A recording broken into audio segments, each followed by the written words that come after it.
Bonjour.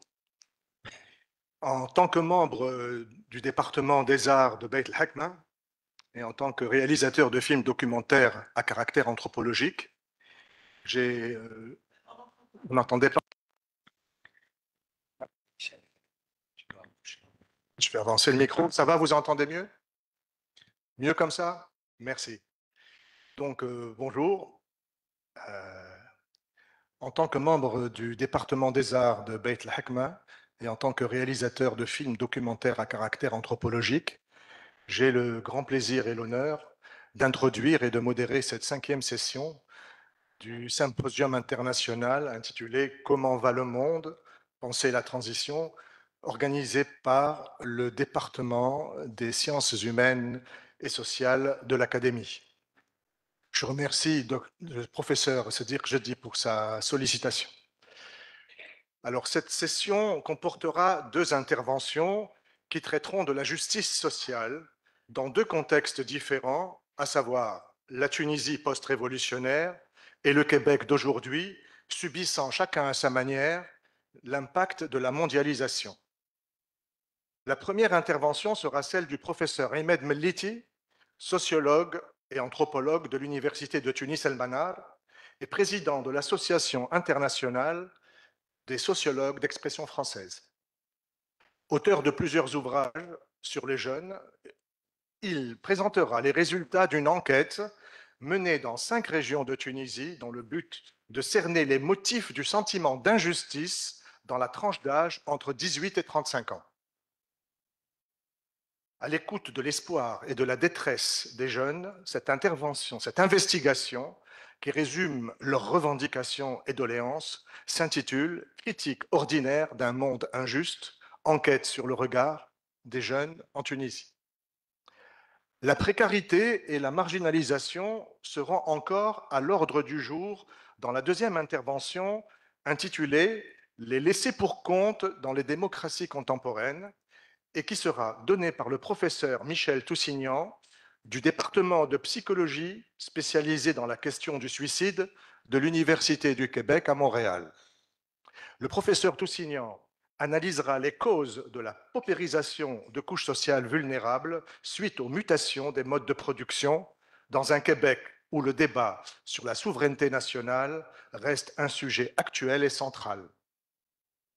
Pour finir, le professeur Toussignan envisagera des lueurs de changement à travers des solutions susceptibles de réparer les déséquilibres économiques, sociaux, culturels et identitaires provoqués par la globalisation. Je cède la parole à Ahmed Maliti. Merci Hichem, merci à Sisdir de m'avoir sollicité pour faire partie de ce panel et de participer à ce symposium. Alors, j'ai écouté la session la première session de la matinée et je me suis dit je vais être complètement en décalage par rapport à ce qui a été dit. Moi, je suis un peu intermédiaire, entre guillemets. Les sociologues le sont tous, d'une manière ou d'une autre. Ils relaient la parole des gens ordinaires qui savent moins parler que vous, mais qui réfléchissent tout autant, je pense, et qui ont un regard très critique de ce qui se vit dans leur société. Et voilà, je vais être un peu, je dirais, le porte-parole de ce discours ordinaire, des gens peut-être qui parlent moins bien que vous, mais qui pensent tout aussi bien et qui ont un regard très critique, je dirais, par rapport à ce qui se passe dans leur société et qui nous disent tous les jours que le monde va mal, d'une certaine manière. Alors, comme vient de le dire Hichem, mon propos partira d'une enquête de terrain que j'ai menée avec des amis et des collègues il y a quelques années dans 5 régions de la Tunisie, 5 gouvernorats, Jandouba, Mahdia, Krouane, Tunis et j'ai oublié la dernière, 5, voilà, peut-être j'ai nommé les 5 régions. Et cette enquête a été articulée autour de 2 éléments essentiellement. On a posé des questions aux gens, c'est une enquête qualitative comme on dit, une enquête par entretien. Nous avons posé la question aux gens sur leur expérience de l'injustice dans des sphères différentes, le travail, l'école, la famille, etc. Et puis nous leur avons aussi posé la question sur leur évaluation, je dirais, de la société tunisienne au regard de la question de la justice. Est-ce qu'ils trouvent que la société tunisienne est une société juste ou non? Sinon, pourquoi, etc. Et je vais essayer peut-être dans cet exposé, qui reprend un peu, je dirais, quelques éléments de cette enquête, essayer de répondre à 3 grandes ou à 4 grandes questions. La première est la suivante. Quels sont les registres et quels sont les arguments qui, je dirais, autour desquels se construit la dénonciation de l'injustice en Tunisie et aussi la dénonciation de l'inégalité. Nous allons voir que inégalité et injustice, ce n'est pas tout à fait la même chose. Euh, alors, deuxième question, exactement qui est liée à ce que je viens de dire, comment vient-on à considérer certaines inégalités comme injustes, d'accord, voire comme intolérables? Troisième question, à partir de quel seuil les inégalités deviennent injustes et intolérables? Et puis, quel sens sociologique peut-on donner à cette compétence ordinaire de dire l'injuste dans la Tunisie d'aujourd'hui? Mais avant peut-être d'aller vers des choses, des éléments terrain beaucoup plus précis, je voudrais faire quelques précisions préliminaires. La première est la suivante. Elle concerne ce qu'on peut appeler la diade critique-domination dans les sciences sociales et en sociologie de manière plus précise. Alors, paradoxalement, comme le souligne très bien Philippe Courcuff, le premier ennemi, si j'ose dire, de la critique sociale, c'est la sociologie de la critique, plutôt, c'est la sociologie critique. Hein, une sociologie qui entend dévoiler, d'une certaine manière, les formes de domination insidieuses qui travaillent le corps social et qui essayent de déjouer les risques symboliques. Mais à force d'insister sur ça, cette sociologie, je dirais, critique, finit par redoubler, je dirais, la domination par des analyses très pessimistes qui montrent que les acteurs sont complètement dépossédés de leur vie et de toute manière, je dirais, et de toute forme de résistance. Alors, mon propos ne s'inscrit pas par conséquent dans cette sociologie critique, mais plutôt dans ce qu'on appelle aujourd'hui dans la sociologie pragmatiste, dans une sociologie de la critique. Celle qui essaie de repérer les formes de critique, y compris les formes de critique ordinaire, celle du tout venant, de l'homme ordinaire, du jeune d'un quartier populaire, etc., par exemple. Et je vais essayer de montrer comment, en fin de compte, ces acteurs ordinaires, ces jeunes que j'ai rencontrés dans les enquêtes, ont une capacité critique assez importante qui nous interpelle, d'accord, et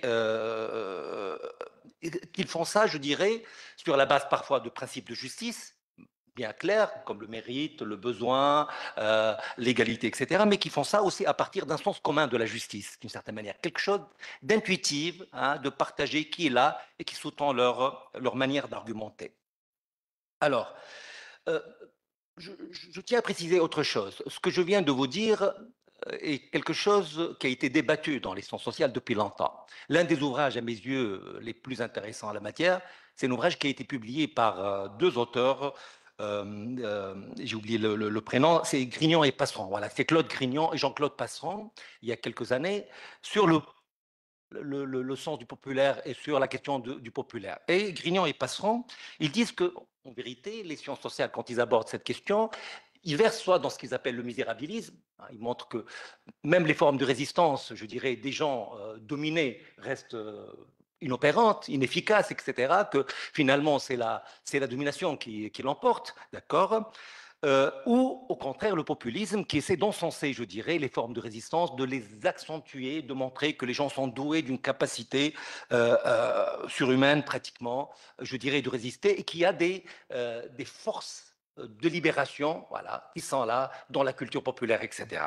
Et Grignon et Passeron proposent une voie médiane, si j'ose dire, une voie intermédiaire qui ne cède ni à ce qu'ils appellent le misérabilisme, ni à la voie du populisme, et qui montre qu'en vérité, la domination est bien là, mais qu'il y a des formes de résistance à cette domination, que ces résistances sont parfois un peu tacites, implicites, comme le montre Scott, qui est un grand anthropologue qui a travaillé sur les formes de résistance, d'accord, et que, je dirais, on peut parler de sens critique à partir du moment où les gens non seulement, bien sûr, dénoncent ce qu'ils voient, mais surtout ont la capacité, je dirais, de, comment dire, d'entrevoir en pointillé un monde qui serait alternatif ou différent. C'est ça la critique. Dire qu'il n'y a pas que ce qui existe, hein, le monde pourrait être autrement, d'une certaine manière. Et je m'en tiens, je dirais, à cette position qui me semble la plus équilibrée. Alors, la deuxième remarque que je voudrais avancer est la suivante. Euh, Ce sens critique dont je parle, je viens déjà de dire des choses, est un peu un amalgame, un mixte de choses, en vérité. Il y a dans ce que disent les gens, pour critiquer la domination, pour critiquer l'injustice, toutes sortes d'éléments. Il y a un discours parfois universaliste sur les droits humains. Il y a parfois, je dirais, la langue de bois politique, ce que les gens entendent dans la télé, dans la radio tous les jours. Il y a des revendications citoyennes aussi qui sont peut-être, je dirais, autorisées par un savoir minimal du droit, etc. Il y a aussi des catégories vernaculaires, et j'en citerai quelques-unes, qui permettent aux gens de revendiquer l'égalité, de revendiquer la justice, etc. Et tout ça, parfois, est englobé, bizarrement, je dirais, par une forme de fatalisme qu'il faut pas qui ne doit pas nous surprendre, parce que les gens, finalement, moi, par exemple, dans mes enquêtes, le mot hamdallah pour dire qu'on est bien malgré tout, voilà, qu'on s'en tire, que l'essentiel est sauvé, par exemple, c'est un mot qui revient très très souvent, d'accord. Il y a des formes de fatalisme ordinaires qui sont là aussi, qui voilà, qui côtoient, je dirais, un équipement mental critique assez puissant chez les acteurs. Alors voilà, ce que je voulais vous dire, c'est ça, c'est que la critique, voilà, ne doit pas être vue comme étant quelque chose qui arrive à inhiber complètement, à faire disparaître complètement les formes d'acceptation et de naturalisation des injustices et des inégalités. Et les enquêtes montrent cela. La troisième remarque, elle est méthodologique, si j'ose dire, elle consiste à rappeler que c'est l'enquête peut-être qui réveille, je dirais, le sens critique des acteurs. Hein. On fait réveiller les gens, l'enquête permet aux gens de se rendre compte qu'ils peuvent tenir un discours sur le monde, qu'ils ont un point de vue, peut-être quelque chose dont ils ne se rendent pas compte nécessairement tout seuls, d'accord. Et je crois que l'enquête permet de faire sortir les gens, je dirais, de leur torpeur, voilà, d'un état voilà, d'acceptation du monde et des choses. Voilà les trois remarques. Maintenant, j'en viens à l'essentiel de mon propos, qui est les formes de critique. J'en ai retenu trois pour vous aujourd'hui. La première critique, c'est la critique de la démesure.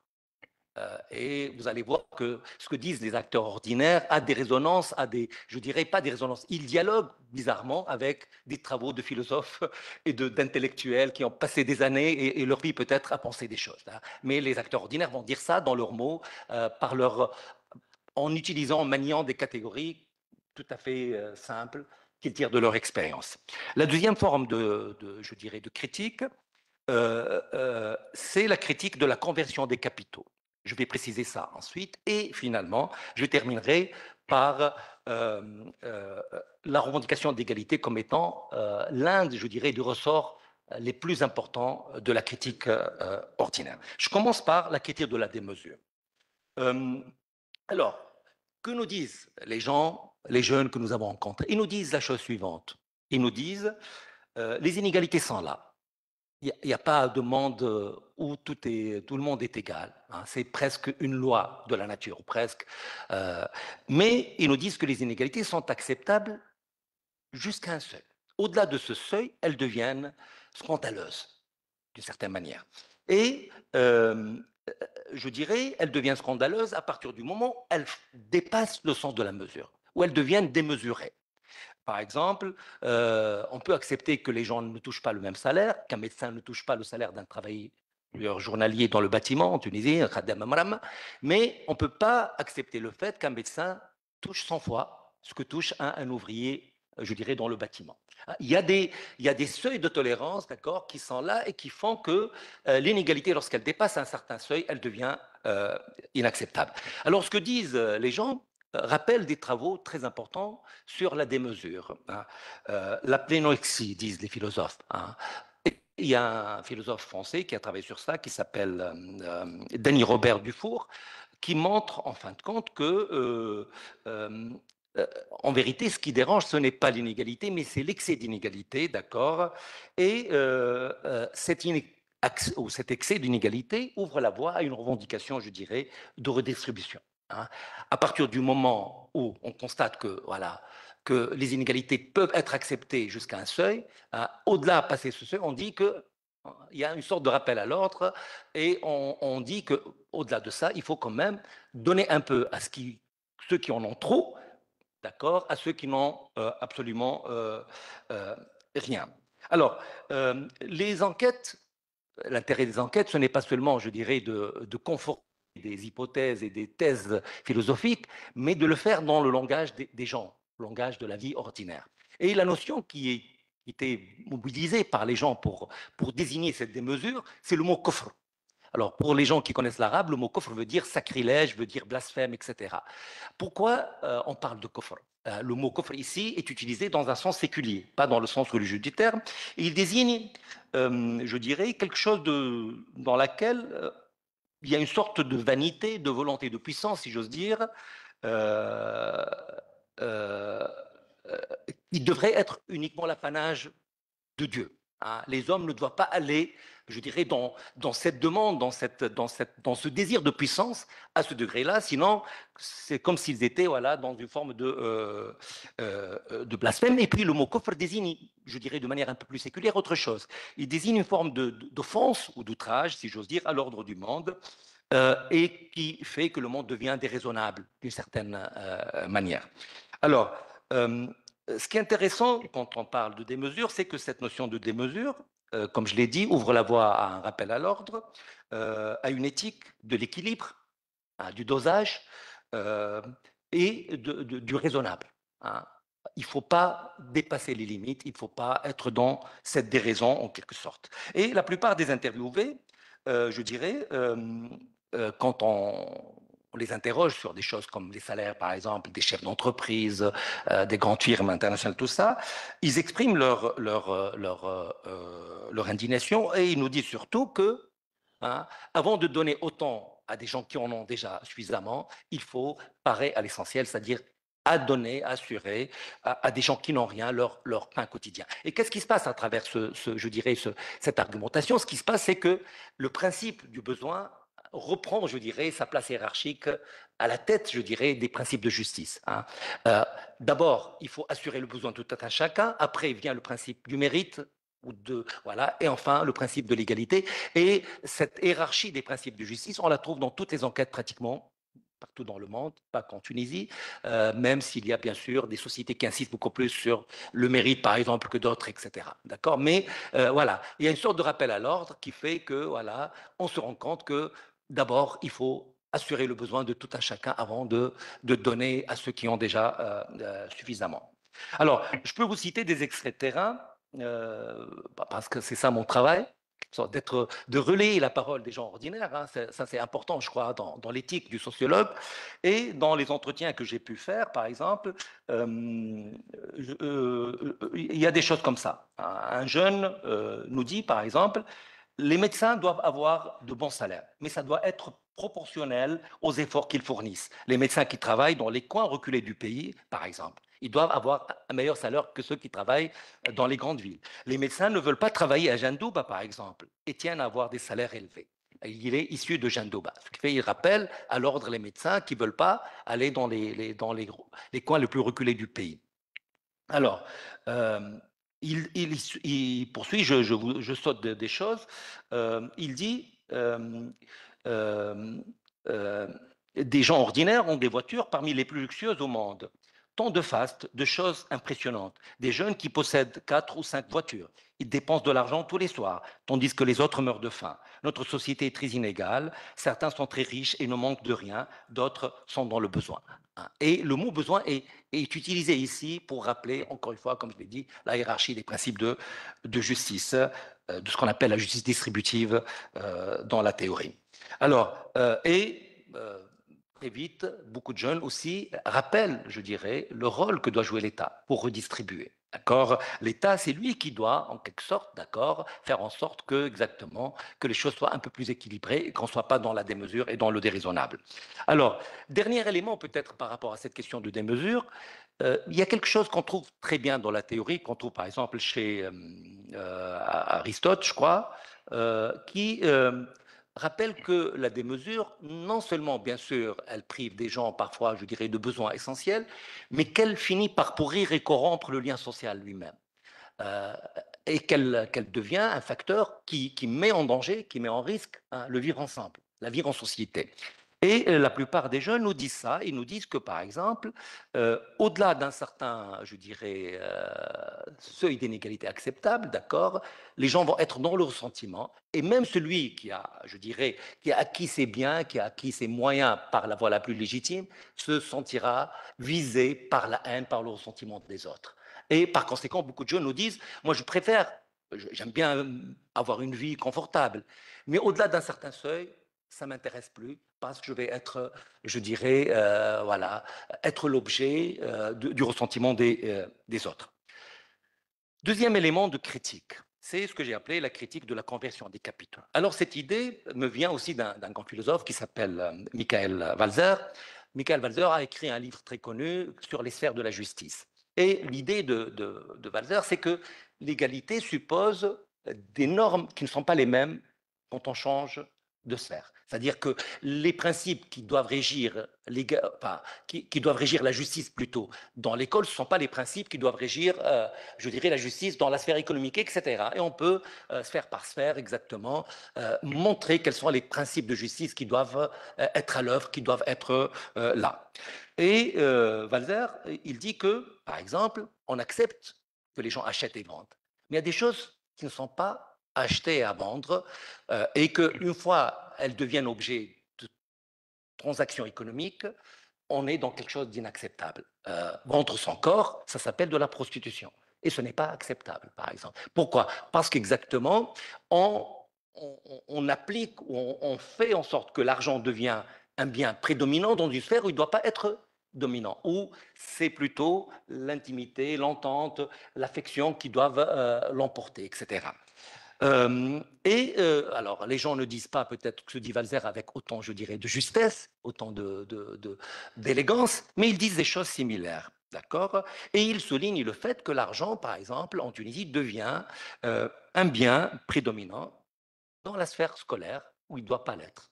Alors, il devient un bien prédominant de plusieurs manières, parce que d'abord, il fait en sorte que la compétition scolaire devient tronquée par des inégalités de base voilà, qui empêchent certains de réussir et qui donnent à d'autres plus de chances de réussir. Et par rapport à ça, on va dire que ce que disent les gens, je dirais, et presque ce que dit Bourdieu sur la reproduction, même si les gens ne connaissent pas cette référence. Alors, ce qui se vend et qui s'achète aujourd'hui en Tunisie aujourd'hui, c'est un peu ce que disent les gens, c'est un bien qui devient d'une grande importance dans la vie des gens, qui est le travail. Avec un taux de chômage aussi élevé en Tunisie, le travail devient, je dirais, un enjeu considérable. Il assure la dignité des gens, il leur procure un moyen de survie, etc. Et les gens ont le sentiment que la compétition autour de ce bien n'est plus loyale d'une certaine manière. En amont, je dirais, du travail, il y a le diplôme lui-même qui devient quelque chose autour de laquelle, je dirais, se jouent, je dirais, des sentiments d'injustice. Alors, des choses.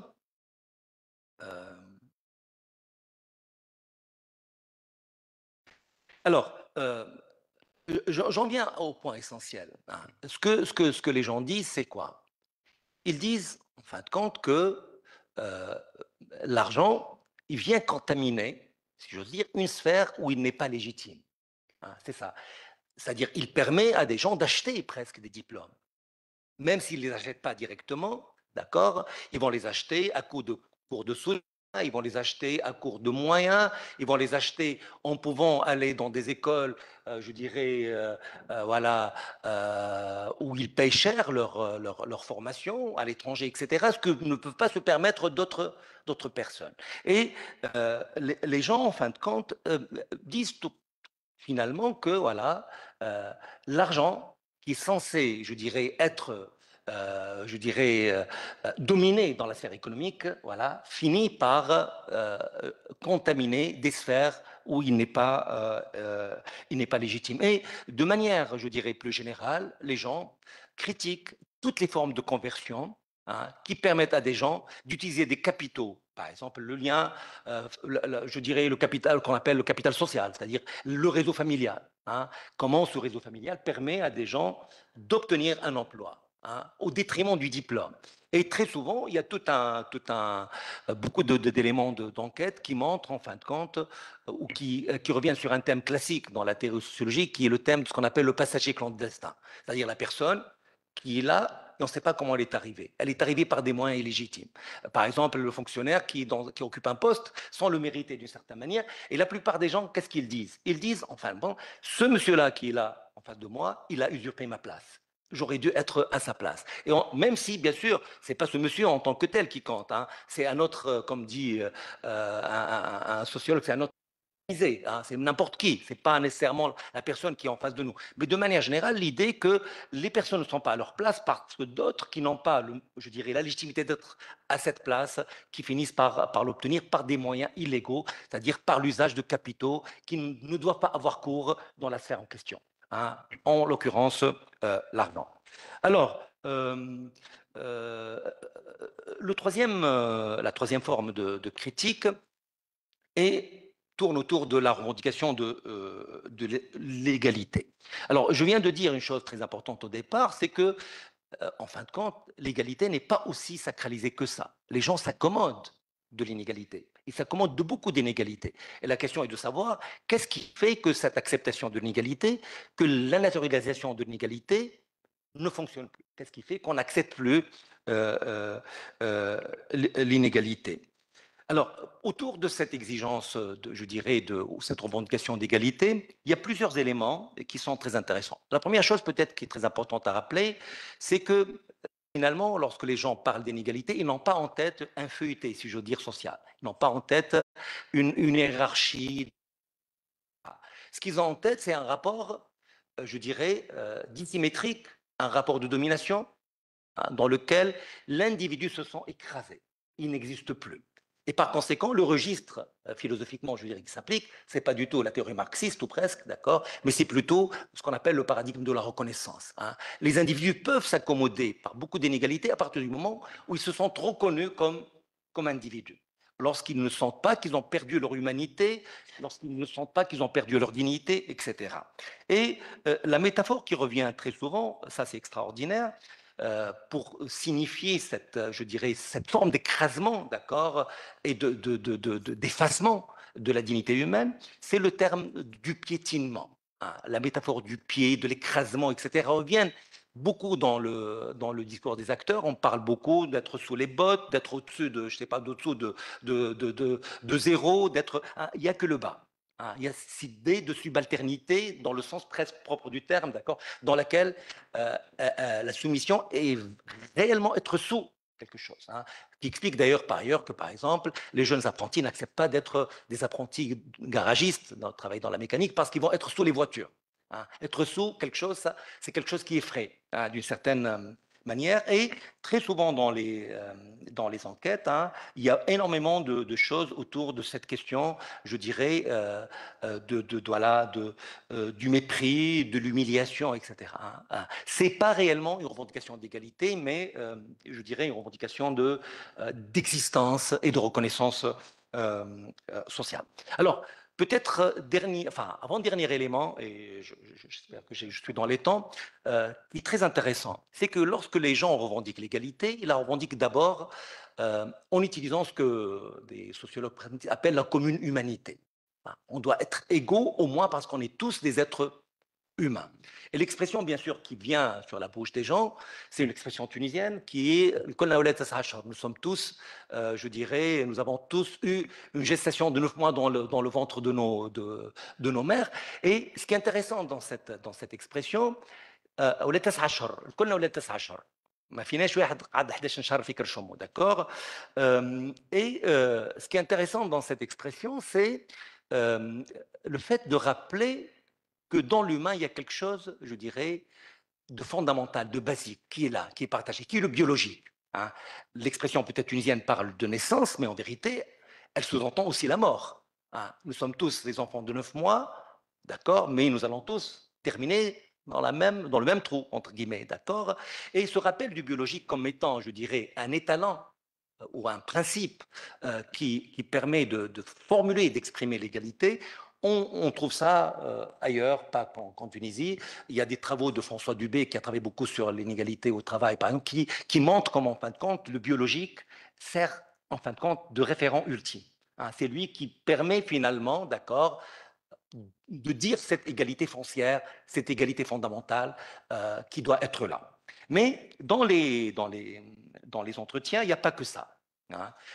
Les acteurs, aussi simples soient-ils, aussi parfois avec des degrés d'éducation et de formation universitaire différentes, etc., ils ont tous un sens politique, hein, et ils ont tous une exigence aussi d'égalité citoyenne.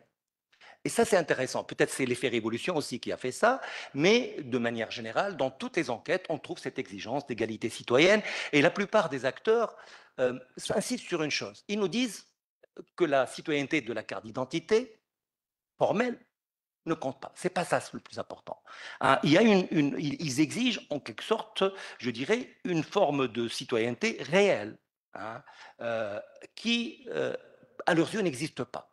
Pourquoi elle n'existe pas? Parce qu'ils voient autour d'eux, hein, toutes sortes de passe-droits, de népotisme, de corruption, etc., qui enfreignent tous les jours la loi d'une certaine manière.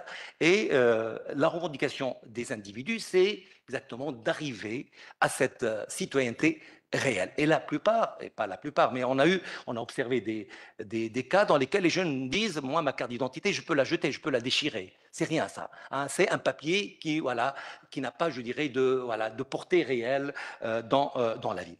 Autre chose en rapport à ça, et qui revient très souvent dans les propos des jeunes, les jeunes parlent de Ansoriya. Et le mot Ansoriya en arabe veut dire racisme. Alors on peut dire que les jeunes parlent d'un mot dont ils ne mesurent pas la réellement. Mais moi je pense qu'il faut toujours faire confiance un peu plus aux gens et supposer qu'ils savent de quoi ils parlent. Et je crois qu'ils savent de quoi ils parlent. Ce que disent les gens en parlant de Soria, hein, là je reviens un peu aussi à ce que je disais au départ, je dirais ce que j'ai appelé la langue de bois médiatique par exemple, hein. Le mot Soria est associé dans leur tête à l'apartheid. D'accord? Ils pensent que dans la société tunisienne, il y a une forme d'apartheid, d'accord, peut-être qui n'est pas aussi flagrante, qui n'est pas aussi forte, que exactement ce qui était le cas en Afrique du Sud, mais voilà, ils pensent que exactement dans ce pays, il y a des régions qui sont développées, d'autres qui sont sous-développées, il y a des vies qui ne ressemblent pas à des vies, hein, etc. Voilà, ils exigent en quelque sorte que l'État joue son rôle de manière pleine et entière pour exactement faire en sorte qu'un citoyen soit un égal d'un autre citoyen, même si on reconnaît par ailleurs, comme j'ai dit, toute forme d'inégalité, toute forme de différence, de statut, de position sociale, etc. Alors, je termine avec une remarque assez rapide, qui est la suivante. Lorsque les jeunes parlent d'égalité citoyenne, ils visent quelque chose de très important. Ils nous disent tous presque que ce qu'on demande à l'État, ce n'est pas d'avoir un salaire peut-être de 10 000 dinars, ce n'est pas ça. Mais ils pensent que l'État doit fournir ce qu'ils appellent une chance à chacun, hein. Donner à chacun la possibilité de mener à terme, de conduire son projet de vie. Et ça, c'est quelque chose de très fort, hein. La plupart des jeunes, par exemple de Krouan, des régions intérieures, ils disent que on, le problème, enfin, bien sûr, il y a des reproches autour des équipements, etc., mais ils ont le sentiment que les pouvoirs publics ne font pas ce qu'ils doivent faire pour exactement offrir à chacun une chance de conduire son projet de vie. Et cela m'amène à terminer avec la remarque de Sifat tout à l'heure, pour dire que ces jeunes, ils ont un sentiment surtout terrible, insupportable, ils ne maîtrisent pas le temps de leur vie, hein. Et la plupart d'entre eux, et ça va être mon dernier mot, ont le sentiment qu'on leur fait voler, si j'ose dire, leur vie, que leur vie est volée. Et alors, ça revient de plusieurs manières, très souvent dans les enquêtes, mais la plupart des jeunes qui ont atteint, par exemple, 35 ans, 38 ans, qui n'ont pas encore d'emploi, qui sont dans la précarité, qui galèrent, ils disent, moi, je vois déjà ma vie derrière moi, hein. Qu'est-ce que j'en ai fait? Absolument rien. Et ils ont le sentiment que derrière ça, il y a un coupable quelque part, d'accord, qui est nécessairement, à leurs yeux, au moins en Tunisie, toujours l'État. Je vous remercie.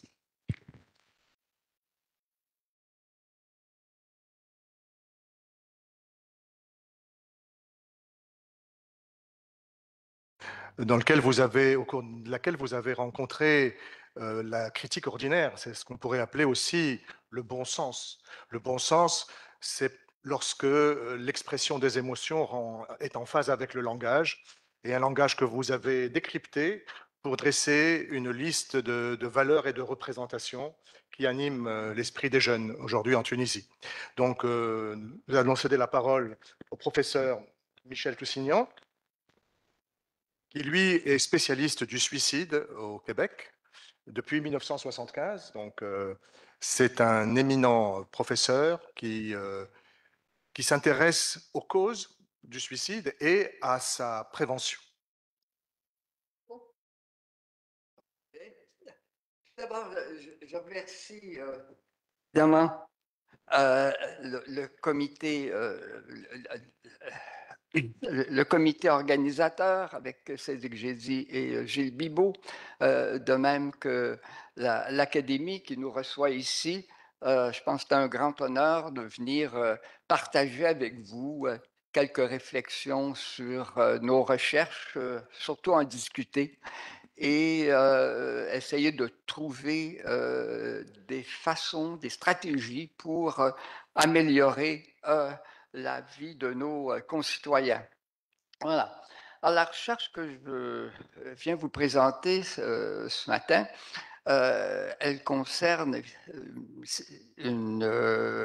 un groupe de séries de suicides que nous avons examiné. Il y en avait, je pense que près de 12, ça dépend comment on l'a défini, 12 ou 13 séries au total. Et une des spécificités, c'est que 4 d'entre elles se faisaient chez les Premières Nations du Québec, du Canada.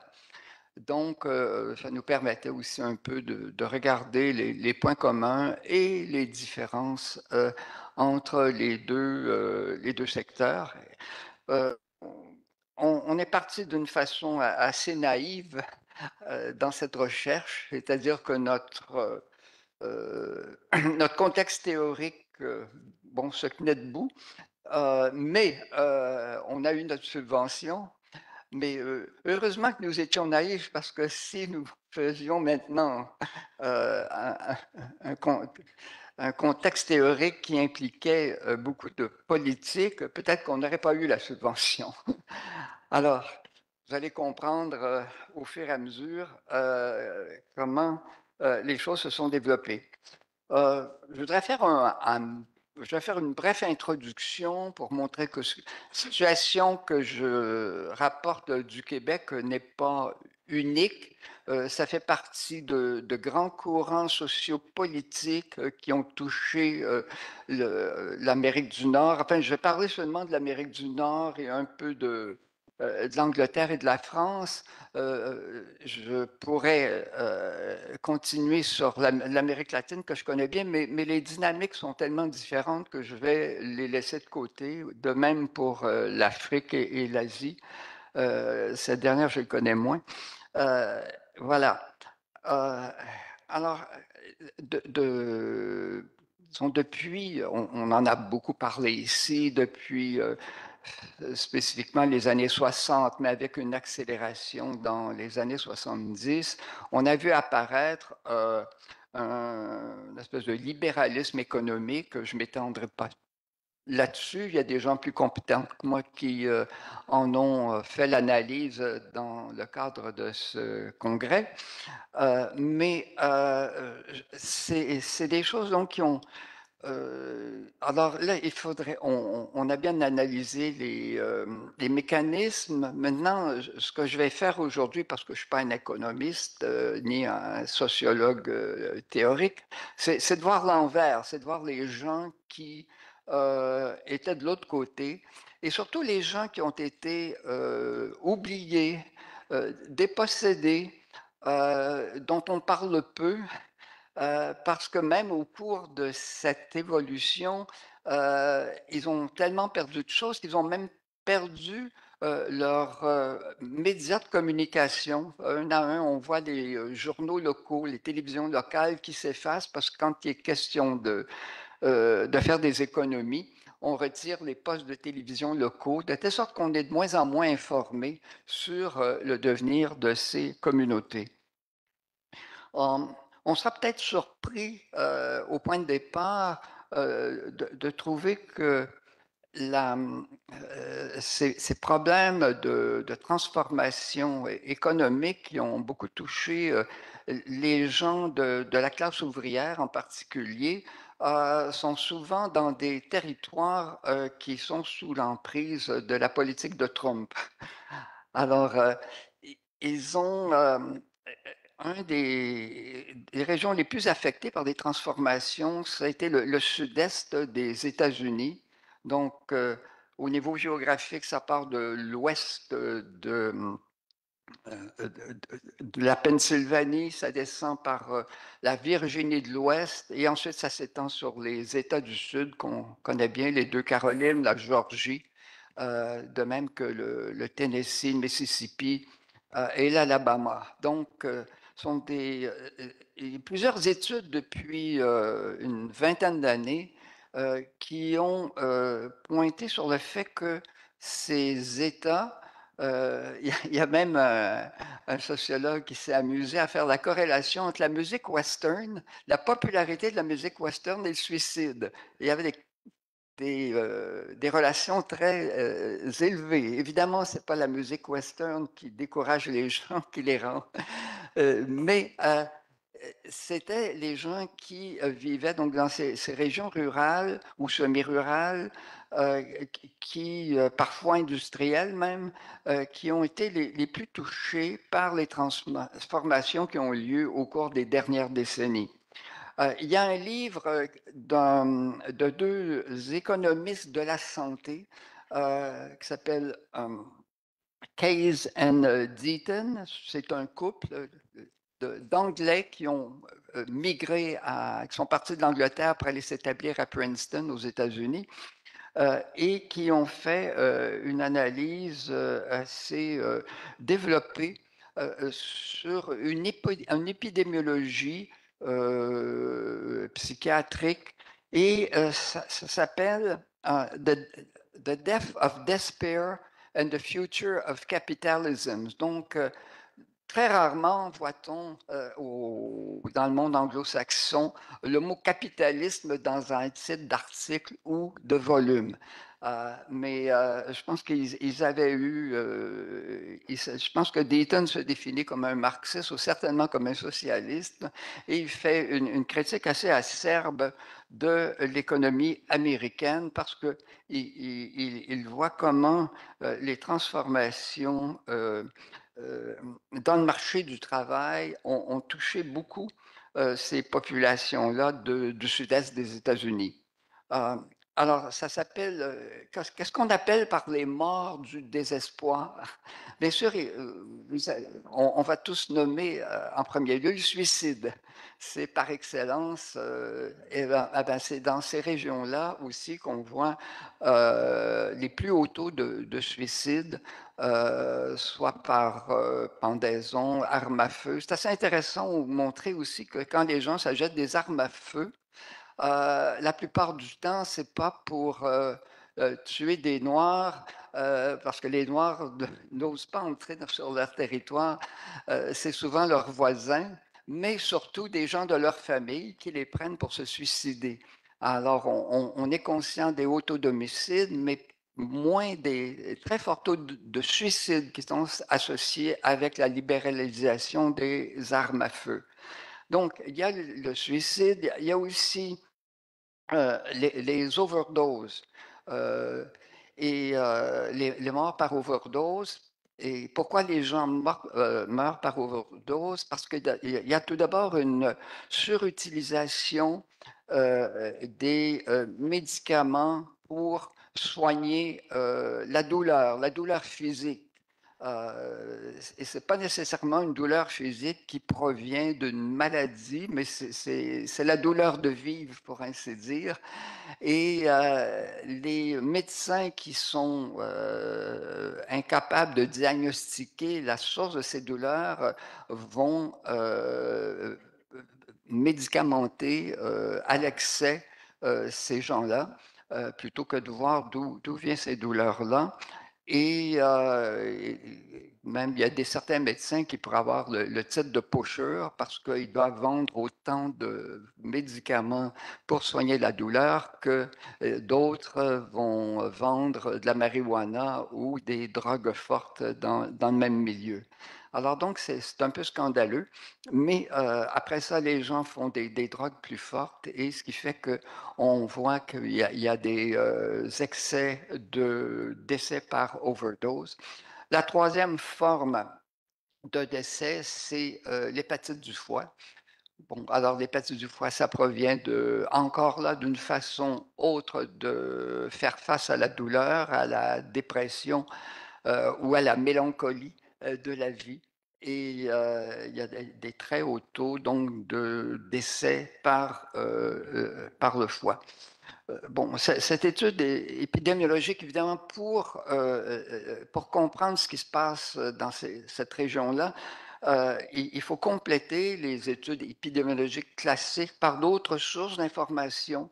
Elles nous proviennent ici de l'anthropologie, donc des gens qui sont allés alors sur place, comme vous avez fait, pour aller interroger ces gens qui vivent dans ces communautés. Donc, il y a un excellent travail qui a été fait par une anthropologue économique américaine qui s'appelle Jennifer Silva dans l'État de l'ouest de la Pennsylvanie. Et ce qu'elle a trouvé, en particulier, bien sûr, elle a pu observer les mouvements de migration, les gens qui sortent, la baisse démographique. Ça, c'est un important indice, c'est de voir est-ce qu'il y a plus de gens qui partent qu'il y en a qui arrivent. Et c'est je pense, c'est un des indices les plus faciles à capter pour lire l'état de santé socio-économique d'une région. C'est quand les gens ne sont plus capables d'y vivre ou n'ont plus le goût d'y vivre et qu'ils sortent, qu'ils migrent vers d'autres régions. Alors ça, c'est un phénomène qu'on a vu. Maintenant, les gens qui sortent, ce sont souvent des gens qui ont des diplômes, des gens qui sortent pour étudier à l'université, qui ne reviennent pas. Et les laissés pour compte, ben, c'est les gens qui n'ont pas pu aller plus loin que ce qu'on appelle aux États-Unis l'école secondaire, ce qu'on appelle le niveau collégial. Ils ont peut-être commencé le college américain, c'est-à-dire le niveau du lycée, mais ils n'ont pas obtenu un diplôme d'études supérieures. Alors que leurs pères en particulier, qui travaillaient dans les industries, dans le charbon, n'avaient pas besoin de faire des études très avancées, n'avaient souvent pas besoin de lire pour avoir des emplois relativement rémunératrices pour faire vivre une famille. Et là, on se retrouve devant une génération de jeunes adultes qui n'ont plus espoir de fonder une famille parce qu'ils n'ont pas des revenus suffisamment stables pour assurer, c'est ça, la vie d'une famille pendant plusieurs années. Alors, donc, il y a une baisse des mariages, il y a une baisse de la...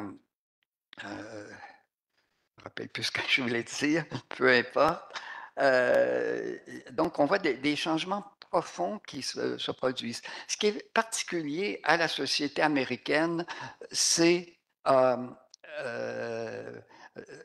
l'éthique protestante, c'est-à-dire que les gens, et ça c'est très différent de ce qu'on voit au Québec, c'est que les gens sont responsables de leur vie, sont supposés être responsables, et c'est à, c'est à c'est sur eux que repose le poids du succès. Hein, si je ne suis pas capable, si je suis un échec, c'est de ma faute, c'est parce que je n'ai pas essayé assez fort, c'est parce que je n'ai pas essayé de travailler. Et donc, ils sont portés à... Donc, ça, évidemment, ça met de côté toute analyse politique de la situation. Et ça fait que les gens portent une très forte culpabilité lorsqu'ils sont plus capables d'arriver à venir convenablement ou à faire vivre convenablement leur famille. Alors, c'est pour ça que ça se transforme dans du stress. Le stress se transforme en douleur physique et d'où commence l'abus des drogues et aussi des substances qui amènent à la toxicomanie. Voilà. Donc, donc, une détérioration de la vie sociale, c'est pas simplement que les compagnies s'en vont, qu'on a fermé aussi les mines de charbon. Donc, ça aussi a eu un effet catastrophique. Donc, c'est une perte de ce qu'on appelait la tradition, c'est-à-dire les façons usuelles de vivre. Tout a été bousculé. Et je pense aussi ce qui provient de l'étude de Jennifer Silva, c'est que les gens ne se font plus confiance au bout d'un certain moment parce qu'il n'y a plus les structures de solidarité qui sont quand même importantes. On ne s'en aperçoit pas quand tout va bien, mais c'est quand les choses commencent à aller mal, on s'aperçoit que c'était essentiel au bon fonctionnement d'une société. Je pourrais continuer il y a beaucoup d'études aussi qui ont été faites dans le nord de l'Angleterre.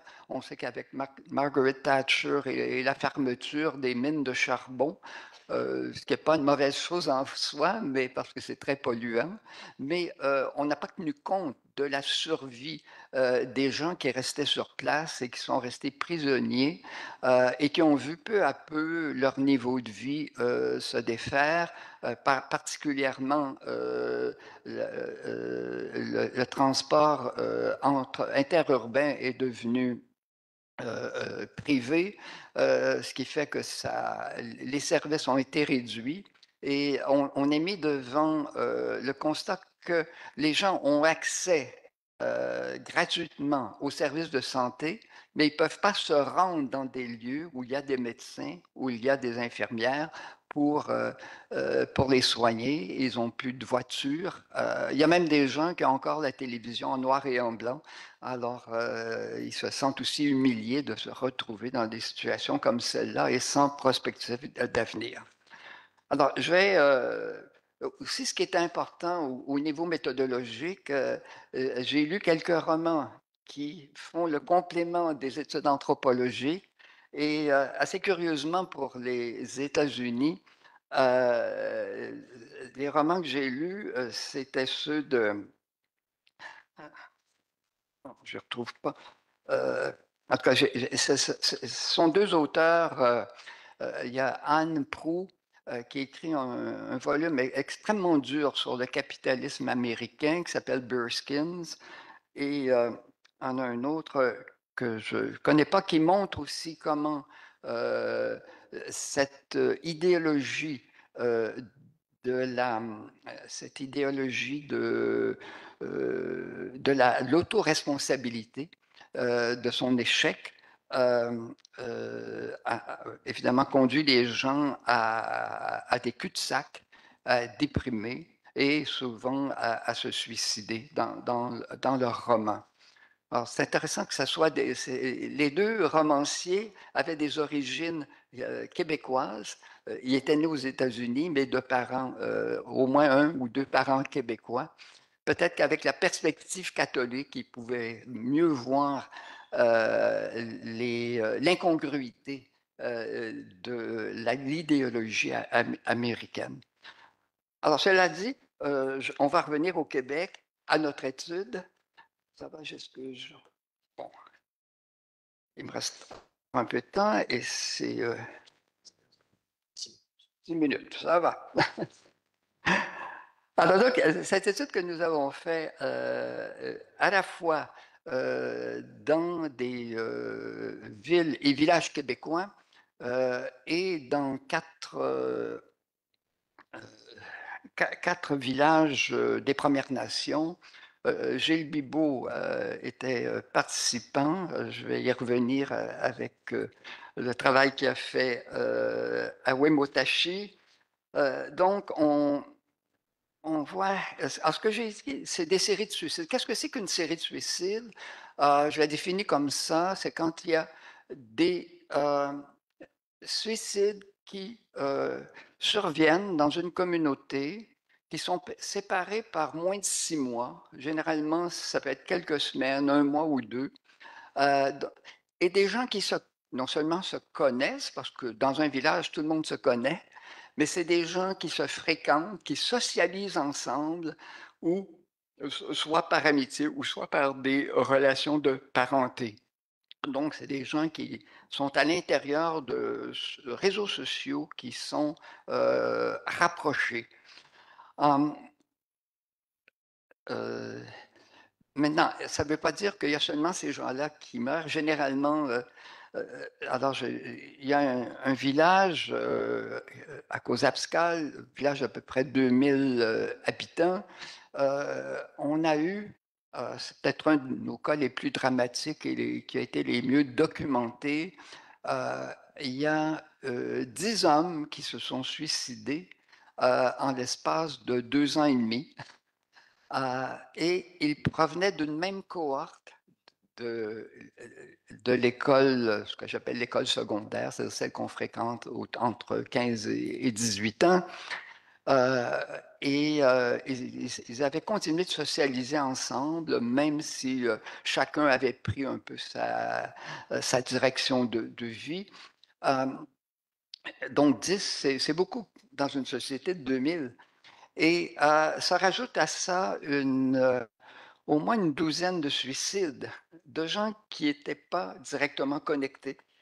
Il y avait une série où c'était deux cousins, l'un qui avait autour de 18 ans et l'autre qui venait d'avoir 11 ans.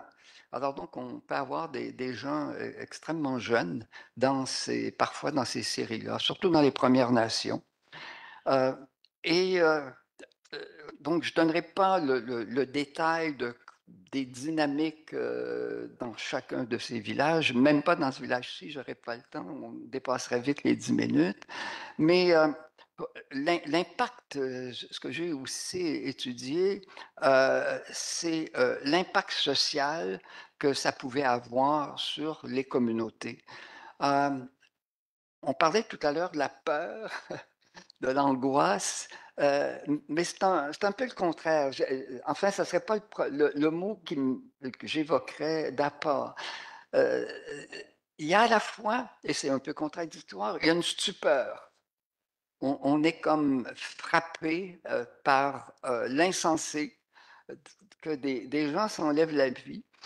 Euh, Généralement, quand c'est un fermier qui, après 40 ans d'alcoolisme et une vie un peu transgressive se suicide, on l'oublie très vite. Au bout de 3 jours, on a oublié son nom. Mais dans ce cas-ci, il y a souvent des gens qui sont en vue. Donc, c'est ça qui fait mal. La plupart ont de la difficulté à s'intégrer, à avoir un travail régulier. Mais ce qui fait la force de l'impact, c'est qu'il y a aussi des gens considérés comme des leaders de la communauté. Ce n'est pas nécessairement le curé ou le maire, mais c'est des gens qui, dans une petite ville, par exemple, c'était la personne qui décidait qui avait droit à des compensations suite à un accident de travail. Alors ça, c'est une personne extrêmement importante.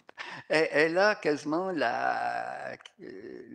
le pouvoir de vie ou de mort sur l'avenir des personnes. Voilà. Alors donc, ça peut être l'épicier, des gens qu'on fréquente. J'ai vu, c'était le chauffeur d'autobus, le conducteur d'autobus qui mène les enfants à l'école pendant 40 ans. Il conduisait les enfants. Alors, et à l'âge de 67 ans, il se donne la mort. Donc, ça veut dire que tout le monde le connaissait, pas personnellement, pas intimement en tous les cas, mais ça frappe beaucoup l'identité collective de voir que ce sont des gens engagés déjà dans la vie sociale. Euh, Ce qui est aussi intéressant de voir, malgré le fait, donc, alors il y a une stupeur qui arrive, qui est la première réaction, mais en même temps, il y a une banalisation des suicides. On dit, ouais, voilà. Ben lui, peut-être c'était la solution à ses problèmes. Ça allait plus du tout dans sa vie. Puis bon, pourquoi pas. Les gens aussi, à un moment donné, s'amusaient à tenter de... Ils faisaient des gageures sur qui était pour être le prochain à se suicider. Je l'ai vu dans 2 communautés, même dans un village des Premières Nations. Alors, c'est une façon un peu de se détacher, de prendre ça sous une forme ludique, mais tout en craignant que ce soit son voisin de table qui soit le prochain à s'enlever la vie. Donc, après ça, maintenant, on trouve plus ça drôle quand on est rendu au 6e, 7e. Là, il y a la maîtresse d'école qui vient de mourir, et là, un enfant d'11 ans.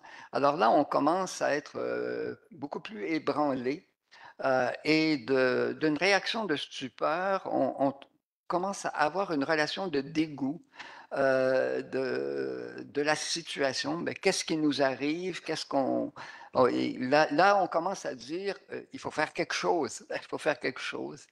Et c'est intéressant de voir que dans la plupart des endroits où on a fait une étude assez avancée, il s'est organisé une réunion publique pour faire face à la situation. Et à partir de ce moment-là, les gens sont quand même beaucoup plus sensibles à ce qui leur arrive. Ils réalisent que dans leur communauté, le climat est détérioré, et qu'il faut faire quelque chose pour mettre en marche. Évidemment, le problème, c'est qu'on peut agir un peu sur l'état d'esprit de la communauté, mais beaucoup moins sur la dynamique économique. Alors, tant qu'on n'aura pas corrigé ces choses-là, on va rester avec un problème. Mais beaucoup on fait aussi des réflexions sur ce qui s'est passé. On essaie de s'expliquer les causes et on a beaucoup mis en jeu, autant dans les villages des Premières Nations que dans les localités québécoises, les relations parents-enfants. Et euh, l'aliénation entre les générations. Euh, et on a mis en cause ce que j'appellerais une commodification. C'est un terme qui a été beaucoup utilisé dans les années 80, en particulier par l'anthropologie anthro-saxonne. C'est-à-dire que au lieu d'avoir des rapports affectifs, on a des rapports de négociation basés sur l'argent, où les enfants vont se mettre à faire du chantage avec les parents. Si tu ne m'achètes pas telle chose, je ne vais pas t'obéir. Et puis le discours sous-jacent, tu sais que tu es coupable parce que tu nous as, tu nous as pas abusé tellement que laissé de côté, oublié. Tu travailles trop, tu rentres trop tard à la maison. Toi puis maman, vous partez à la pêche pendant 3 jours, vous nous laissez tout seuls. Alors donc, et les parents se sentent coupables, donc ils payent de l'argent. C'est la même chose, assez curieusement, mais dans les Premières Nations, on a retrouvé aussi la même chose. L'économie familiale est très au cœur de ces choses. Alors là, les gens sont aperçus que dans certains des lieux qu'on a étudiés, que les relations intrafamiliales étaient un peu pourries, qui manquait de sentiments, qu'on ne se racontait, on ne faisait pas face aux situations et qu'il y avait lieu de faire de faire quelque chose, de réfléchir là-dessus en groupe pour corriger ces situations-là et montrer un peu plus d'affection à l'égard des enfants. Euh, voilà. Alors, c'est intéressant aussi de voir que les villages,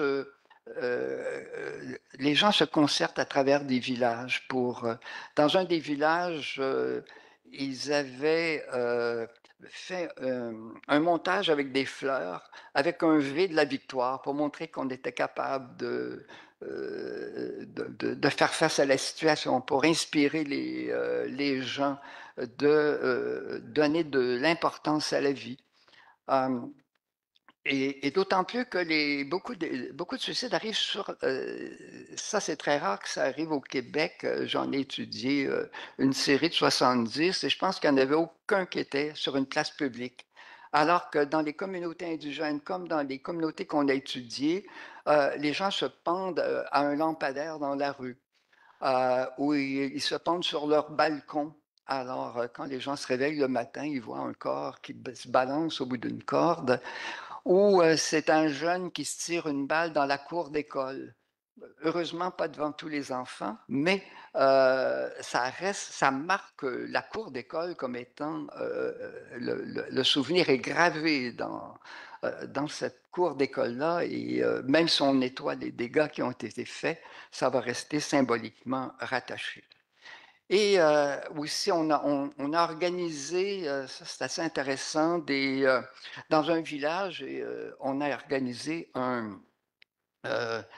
des Jeux olympiques intergénérationnels. Donc, dans chaque équipe, il devait y avoir un jeune, un de ses parents et un grand-parent. Et dans le village de 2000 personnes, on a réussi à rassembler 10 000 personnes. On peut imaginer, ça venait d'endroits assez éloignés, à 2 ou 3 heures de route. Dans un autre endroit, on a organisé, parce qu'un des jeunes suicidaires était amoureux des voitures Volkswagen. Alors, on a décidé de faire une exposition de tous les modèles de Volkswagen. Ils sont arrivés de toute la province, on en a rassemblé 80. Voilà. Gilles Bibeau a fait une chose extraordinaire à Wemotachi, il devrait pouvoir nous en parler, mais on a fait l'équipe a fait un programme de prévention de suicide, mais au lieu de prendre un programme préfabriqué, ils ont rassemblé une équipe de femmes en particulier qui ont pris des mois, peut-être presque 2 ans, à faire à rassembler des histoires, des légendes locales, et ça a été transformé de façon pédagogique pour que ça soit présenté dans les enfants à l'école, suite à quoi les plus jeunes faisaient des dessins, et avec des programmes d'art-thérapie, on essaie de faire venir leur vécu et de traiter un peu les émotions négatives qu'ils vivaient. Avec les plus vieux, on employait une méthode, une approche qui s'appelle philosophie pour enfants, l'Université Laval, pour essayer aussi à parler, à faire parler les jeunes de ça. C'est difficile avec les adolescents qui parlent je ne sais pas si c'est la même chose en Tunisie, mais leurs réponses sont toujours monosyllabiques. On ne sait jamais qu'est-ce qu'il y a au fond du cœur. Eh ben, on est arrivé quand même à faire des progrès sur ça. Il me reste une minute ou deux. Alors, une minute. Une minute, voilà. Alors, tout ça pour dire que les choses, évidemment, se transforment peu à peu. J'aurais aimé parler plus de tout le phénomène de colonialisme dans les Premières Nations, pour expliquer un peu pourquoi ils se retrouvent dans des situations de marasme psychologique. Peut-être que j'aurai l'occasion de le faire sous forme de questions, mais il y a quand même un vent d'espoir. Il commence à revenir des gens, des immigrants, qui viennent des petites entreprises. Mais là, il n'y a plus de gens pour les faire travailler parce que les jeunes sont partis.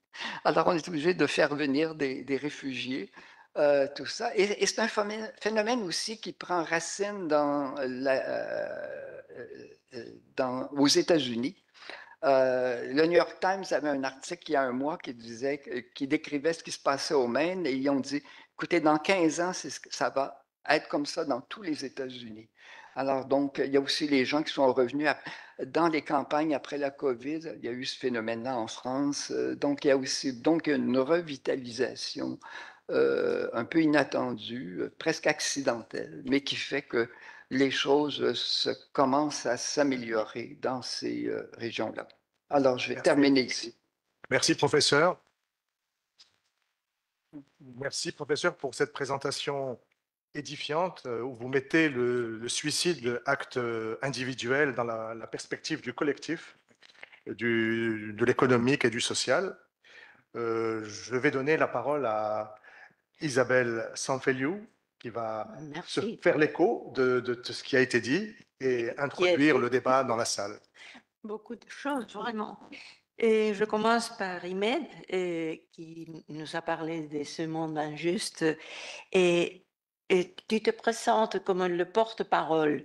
C'est une façon de simplifier parce que je crois que autant quand tu fais ces enquêtes, comment quand tu les relis pour nous les montrer à nous, et c'est toi qui es déjà avec inévitablement des préjudices, bon, et des idées aussi, non, qui contaminent, et inévitablement, j'insiste.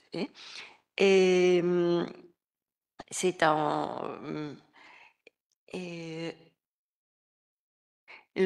oui, je veux parler aussi parce que du risque d'institutionnalisation quand on commence à dénoncer ces justices, c'est un espace ouvert que vous donnez à cet adolescent qui est très intéressant.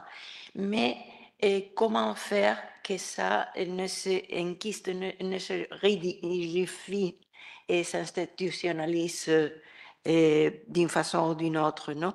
Et vous parlez aussi de populisme qui force la libération de la culture populaire et ce qui permet d'entrevoir une autre possibilité de que faire en face de cette injustice qu'ils dénoncent, les gens que vous faites. Alors, la critique, c'est vraiment une des sorties les plus importantes. Et la critique sauve vraiment quelque chose, non? Et il y en a une chose que je veux souligner dans les deux expositions, que c'est l'introduction de la temporalité et pourtant de l'historisation et la démesure. Et après, oui, l'important d'arriver à certains degrés et pas le surmonter pour que cela fait vraiment soit efficace.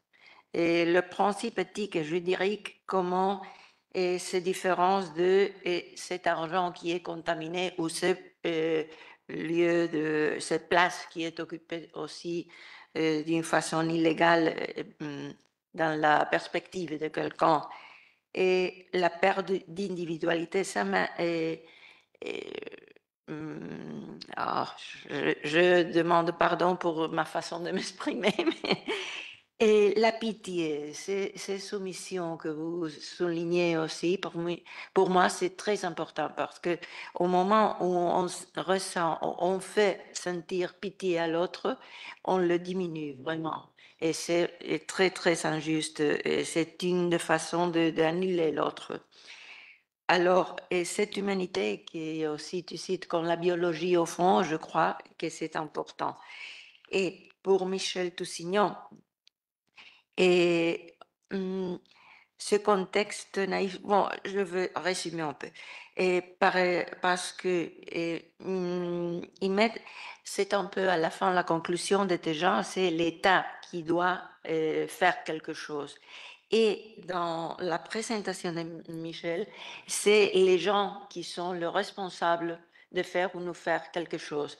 Alors, je crois que le risque, c'est mettre dans cette posture extrême de l'un ou l'autre, parce que ça doit être un dialogue parmi les deux façons de s'approcher. Et, euh, oui, et à la fin aussi. Et c'est dans un cas et dans l'autre, c'est le groupe qui sauve, c'est la solidarité, le groupe petit à partir duquel le dialogue est plus facile. Et ça, et on introduit l'historicité à travers la temporalité de ce qui avant et qui nous dérange, qui nous fait. C'est le suicide, c'est la queja, je ne me rappelle pas la queja, comment on dit, la plainte, oui. Mais c'est aussi cette Olympiade transgénérationnelle qui, je crois que c'est très important parce que c'est introduire une fois plus la temporalité. Ce sont diverses générations, divers petits groupes, ceux qui peuvent pas se fusionner, mais dialoguer. Bon, c'est très intéressant. Pour moi, je me porte beaucoup de choses et je ne sais pas si j'aurais. Donc la parole est à la salle. Il est 13h05. Nous nous donnons jusqu'à 13h30 pour aller déjeuner. Donc nous avons 25 minutes de débat. Donc essayez d'être bref pour que la parole puisse être répartie. Merci. Il y a quelqu'un d'autre? C'est moi. Alors, j'ai une question pour Imed, mais à partir des travaux de Michel, pendant très longtemps, si l'on peut dire, les sciences sociales, sociologues, anthropologues et tout ça, ont essayé de mesurer les taux de prévalence des conduites ou des inconduites dans la société, le niveau d'homicide, de déstructuration, et considérer que lorsqu'il y avait augmentation de la prévalence, ça servait de baromètre pour penser le social, c'est-à-dire cette plus ou moins grande déstructuration de la société. Et Michel montre bien aussi à quel point la prévention devient très difficile en quelque sorte parce qu'on se rend compte que ce sont des dynamiques sociales d'une très grande complexité. Alors, j'arrive à ma question pour vous. En relation à la justice, à l'égalité, au travail, vous saisissez les discours des gens, des jeunes, mais qu'est-ce qu'il en est de leur conduite? Est-ce que les niveaux de violence chez les jeunes, peut-être aussi l'immolation, peut-être pas toujours par le feu, mais l'usage de l'alcool, l'usage des drogues, les niveaux de suicide, est-ce qu'ils viennent, si vous observez les comportements et les conduites, est-ce que ça vient valider leur récit en quelque sorte? Est-ce que vous avez été capable de contrôler un tout petit peu la fiabilité et la validité de ce qui s'est dit par les conduites réelles, ce qui se passait dans leur vie?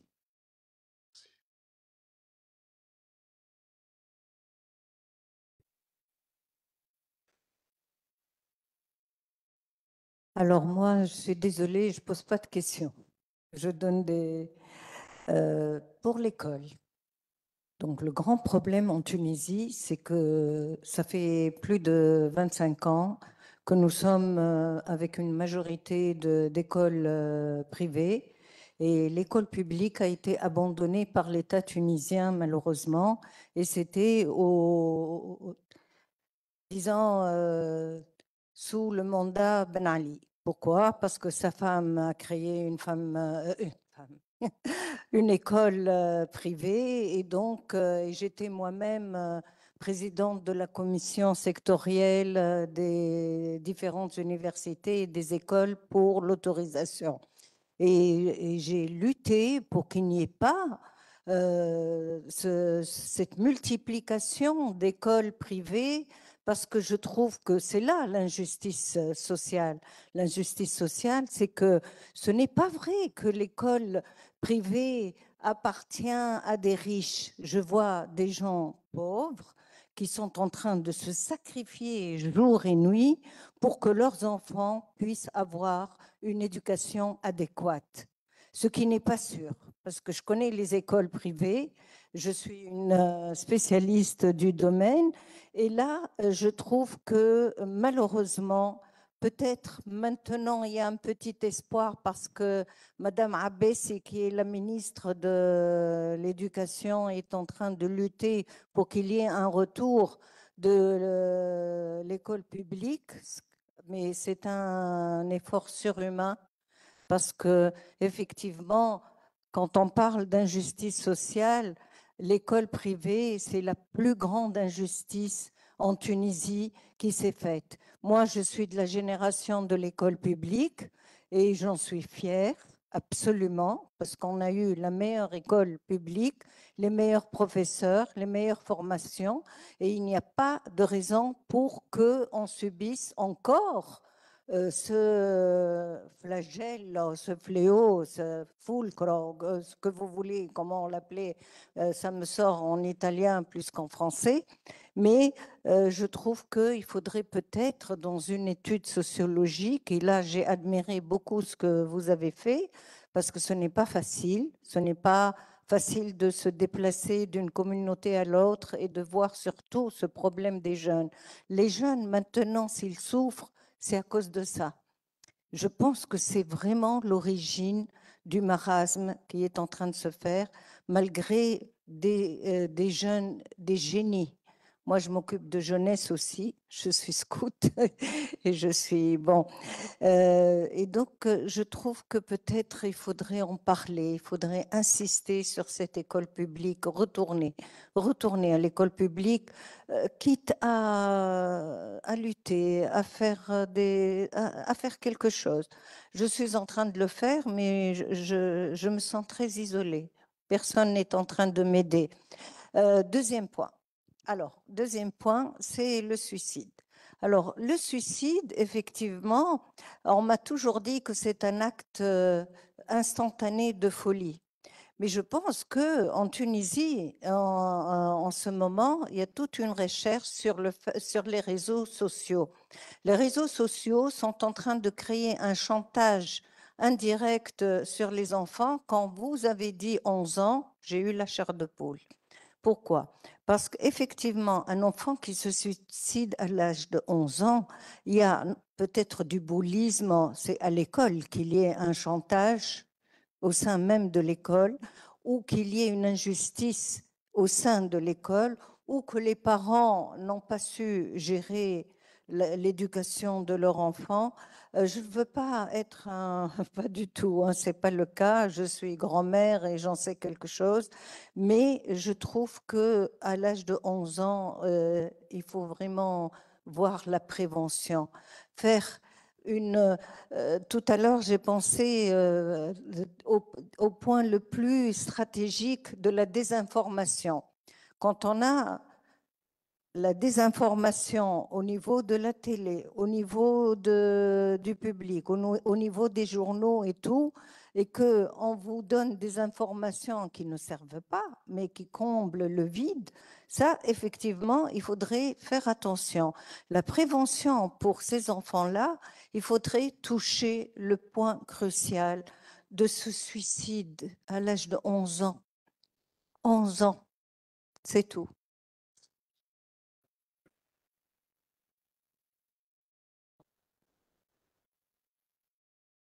Bonjour, du fait que je suis journaliste au journal La Presse, ma question s'adresse à M. Ahmed. Je pense bien évidemment aux questions que se posent les lecteurs tunisiens. Le sujet de la conférence étant comment va le monde, ma question est la suivante. Comment va la société tunisienne, M. Ahmed? Et dans la mesure du possible, pourquoi parle-t-on de plus en plus de nos jours de l'ensauvagement de la société tunisienne? Merci.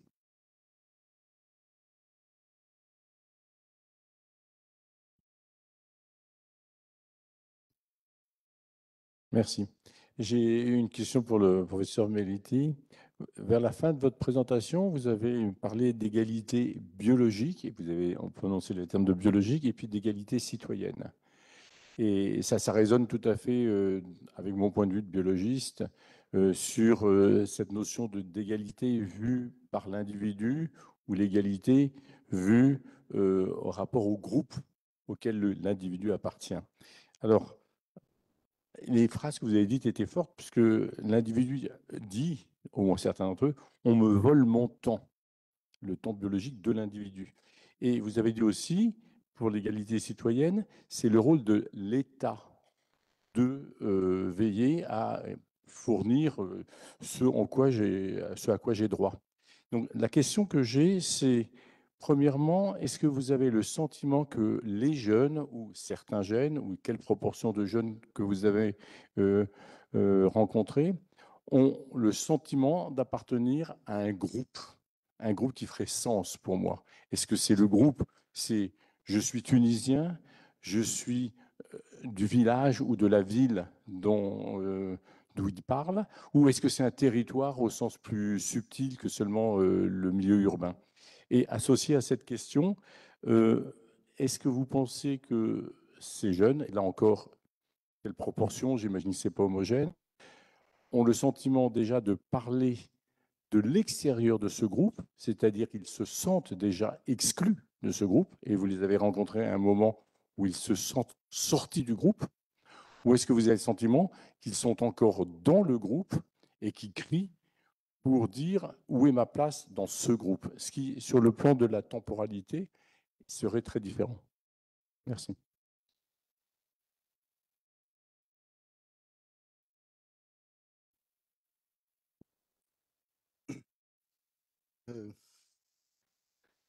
Monsieur, par son enquête, vraiment a décrit la Tunisie. Mais je vais rajouter un mais. Un mais en ce sens que il y a du chômage. Il y a beaucoup de chômage. Mais parce qu'il y a beaucoup de personnes qui sortent de la structure dès le primaire ou le secondaire. Pourquoi? C'est dans des conditions soit familiales, Madame a parlé, soit véritablement professionnelles, c'est-à-dire la réussite ou pas réussite. Parce que maintenant, celui qui réussit, il voit son avenir installé, ce qui est faux, et celui qui n'est pas rejeté, qui ne réussit pas, il est rejeté par la société parce qu'on n'a pas, on ne paye pas le chômage. Le chômage, les chômeurs ne sont pas payés comme en Europe ou aux États-Unis, je suppose. Nous, un chômeur est un chômeur, un vrai. Et chez les jeunes, ça crée des frustrations énormes. Or, le problème du Tunisien, il n'est pas travailleur. Il faut dire la vérité. Le problème de l'éducation qu'a posé Madame, c'est que maintenant, quand on a le bac, ce n'est pas à nous de choisir ce qu'on va faire, quitte à être éliminé après. Non, c'est à l'ordinateur en fonction des résultats du bac.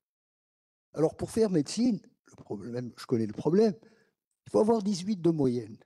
Donc, forcément, les gens sont obligés d'aller dans des universités privées, là où il y a, entre guillemets, les compétences. Mais pourquoi le public s'est cassé la gueule? Tout simplement parce que devient instit, devient professeur, ce n'est pas celui qui aime ce qu'il va faire. Il choisit l'histoire, en fait, on lui donne le français, c'est pas parce qu'il aime le français. Je ne sais pas si vous saisissez cette histoire. Je vais faire vite. Bon, tellement de questions. Juste un petit mot. L'histoire de la carte d'identité. La carte d'identité, beaucoup en ont peur. Ils sont obligés de l'avoir du temps de Ben Ali parce qu'ils se font attraper par la police. Actuellement, parce que c'est un moyen de contrôle par l'État des personnes et donc de leur fiscalité, de leur patente, etc. Je termine juste pour répondre à monsieur Parce que l'immolation, ça se dit comme ça, c'est ça, l'immolation a été un des déclencheurs de notre, entre guillemets, révolution du printemps. C'était un jeune qui était au chômage, qui avait une petite brouette, enfin, bon, avec il vendait des légumes, il vendait, et le policier l'a attrapé, ou deux policiers, je ne me rappelle pas, et là, il a été immolé, et d'autres jeunes ont fait par copie la même chose. Bon, j'ai d'autres pour monsieur, mais enfin, je m'arrête là, juste pour dire, on ne fait pas d'overdose parce qu'on n'a pas de moyens dans notre pays. On se drogue parce que les gens aiment la drogue et ils se retrouvent en prison. Et ça se paye cher. Une année de prison, quand pour la première fois on se fait attraper, 2 années, quand c'est une répétition. Voilà, je ne veux pas traîner parce que je sais que le temps presse.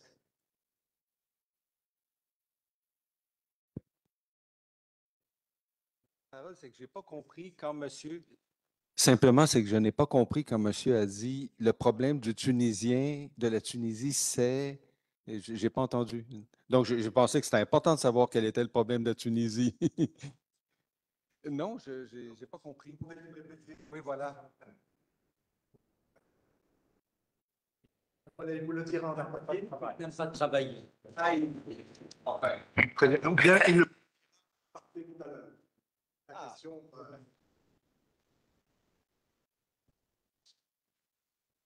Oui, merci. D'abord, je voudrais confirmer qu'il y a une évolution. J'ai l'impression qu'il y a une évolution rapide et très importante des valeurs, comportements, attitudes essentiellement de la jeunesse en Tunisie ces derniers temps. Mais malheureusement, j'ai l'impression que les sciences sociales ne suivent pas ou n'arrivent pas à suivre un petit peu cette évolution. C'est pourquoi je remercie Ahmed, l'un des rares sociologues qui aussi se base très souvent sur des données de terrain, quantitatives ou qualitatives, je pense d'une grande importance. Question assez importante, c'est que au cours de cette dernière décennie, un peu plus, on a vu, heureusement, on a eu des données de plusieurs enquêtes, ce qui n'était pas le cas avant la Révolution. Mais malheureusement, tu me rectifies, Ahmed, malheureusement, l'investigation sur ces données est restée très limitée. C'est pourquoi j'en profite pour, et Ahmed indirectement le fait, faire un appel un petit peu sur ces données. Il y a les grandes enquêtes globales des enquêtes mondiales valeurs, il y a l'enquête nationale sur la jeunesse, sur 10 000 jeunes, il y a enquête baromètre, il y a 4-5 enquêtes baromètre, il y a plusieurs enquêtes. Il y a les 2 enquêtes qui ont été faites et résumées par Ahmed dans un rapport très intéressant, 2016 et 2022. Donc, il y a un ensemble, mais malheureusement, dans les écrits, les articles récents sur la jeunesse, on ne voit pas un petit peu d'autant plus que tout le monde se pose la question, les décideurs en premier lieu, c'est quoi cette jeunesse? La deuxième petite remarque, c'est qu'il y a, évidemment en Tunisie comme ailleurs, plusieurs jeunesses. Et j'ai bien envie d'entendre un petit peu si le discours là, ça concerne une partie de cette jeunesse ou l'autre, c'est assez important, ou bien on parle de la majorité. Ça, à partir de certaines enquêtes, on peut parler de majorité des jeunes. Et en rapport avec ce qui a été dit, reconnaissance, critique et même suicide, il y a deux petites évolutions au cours de ces dernières décennies. L'une, c'est de moins en moins de revendications de terrain. Les actions de revendication deviennent de plus en plus limitées en nombre. Hein. Et ça, c'est vérifié. De plus en plus, un repli sur la famille. Est-ce que ça a rapport avec le suicide? Le suicide a régressé. Est-ce que le suicide est en rapport avec le repli sur la famille, qui évidemment donne un peu plus d'équilibre? Je pense à la jeunesse, il y a un fort repli hein, sur la famille. La chose la plus importante chez 98% de la jeunesse, c'est la famille. Avant la religion. Enfin, à peu près. Donc, ça donne. Et toutes les questions qu'on a posées, il y a au moins une dizaine, une quinzaine dans l'enquête nationale jeunesse, prouvent que la jeunesse est très à l'aise dans la famille ces derniers temps. C'est pas, je ne sais pas avant. La deuxième, avec le suicide, enfin, pourquoi le suicide a régressé? Comparé à 2013-14, hein, le nombre de suicides de jeunes en Tunisie a régressé. Est-ce que plutôt en rapport avec le gonflement fantastique de la migration irrégulière? Je ne sais pas. Merci beaucoup, je m'arrête là.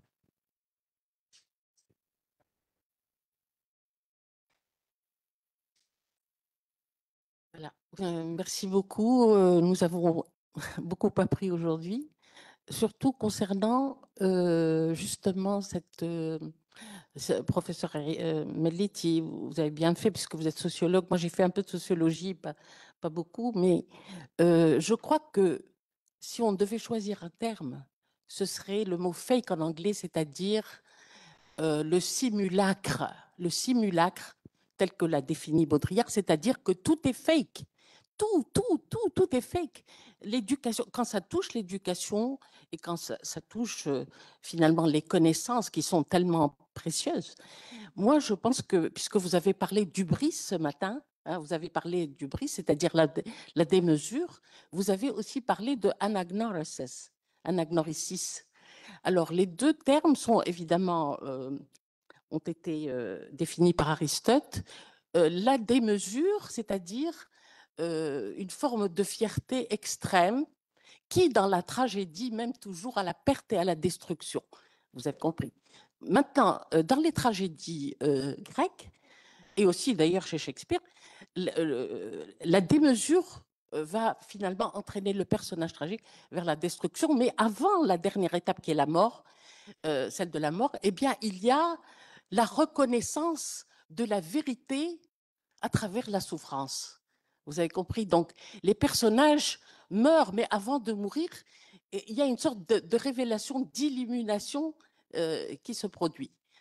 Alors, dans la littérature moderne, dans la société moderne, il n'y a plus ça, il n'y a plus la perte, c'est-à-dire l'illumination n'arrive jamais, ne se produit pas.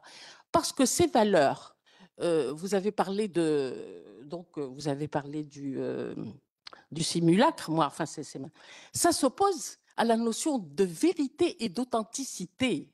Les attributs de Dieu dans toutes les religions, et même dans la nôtre, la vérité. Vous savez, les attributs, depuis la Grèce antique, Dieu, c'est quoi? C'est la justice, c'est la vérité, c'est la bonté, etc., etc. Les attributs de Dieu. Donc, ce qui manque aujourd'hui, et c'est vraiment le comble du désespoir, c'est que tout est bâti, tout est fondé sur le fake, sur le simulacre. L'éducation n'est plus une véritable éducation. La famille, c'est le microcosme du macrocosme, c'est-à-dire la société. Ben, qu'est-ce que c'est? C'est the world upside down. J'espère que vous êtes d'accord avec moi. Donc, ce qu'il faudrait faire, c'est revenir vers l'authenticité. لازم كل شيء يكون صح كما يقول المصري. C'est-à-dire, si on ne construit pas ça, si on ne construit pas une famille, finalement, en essayant d'inculquer aux enfants, pas inculquer, mais finalement transmettre ces valeurs transcendantales, il y a, même si on ne croit pas en Dieu, bon, même si certains ne croient pas en Dieu, il y a la morale. Mais la morale, elle est incontournable. Qu'est-ce que c'est que cette éducation? L'argent, les cours particuliers. Si tu ne prends pas de cours particuliers, c'est pas possible. Moi, je vais en mourir. C'est pas normal. La vérité, l'authenticité, s'il vous plaît. Merci beaucoup.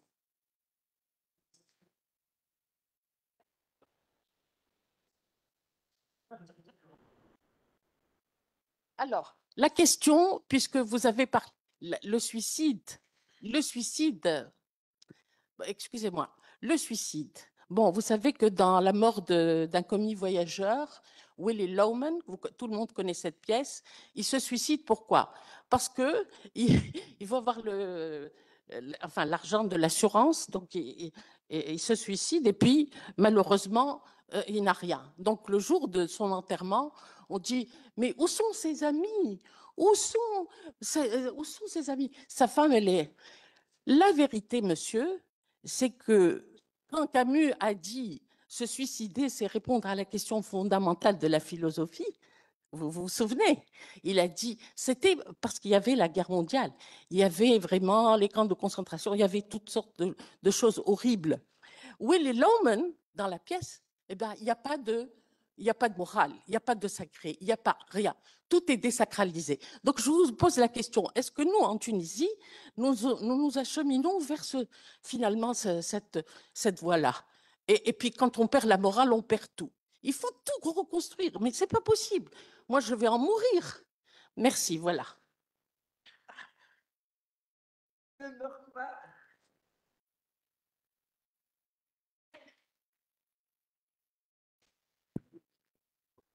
Ce gars-là, dans mon subconscient. Bien, ça va être très bref, 20-30 secondes. En fait, pour faire un draft, un super draft, en fait, ailleurs, voilà, c'est le titre qui va être un petit peu mis par rapport à... Mais aller où? Et en fin de compte, ma réponse est nulle part. Ce n'est pas la temporalité, c'est la territorialité. Stop. C'est tout. Merci. La territoriale. On ne peut aller nulle part aujourd'hui. On est partout coincé. Alors, un temps de réponse à nos invités, assez bref, parce que nous avons dépassé l'heure. Et puis la salle semble être un peu fatiguée aussi. Oui, nous aussi. Voilà. Je serai très bref. Je vais juste conclure ma présentation. Oui, sur un point, d'abord sur celui de la famille, je ne veux pas accuser la famille, c'est un élément dans la chaîne qui mène au suicide, mais c'est certain que les parents ont aussi leur histoire à raconter là-dessus.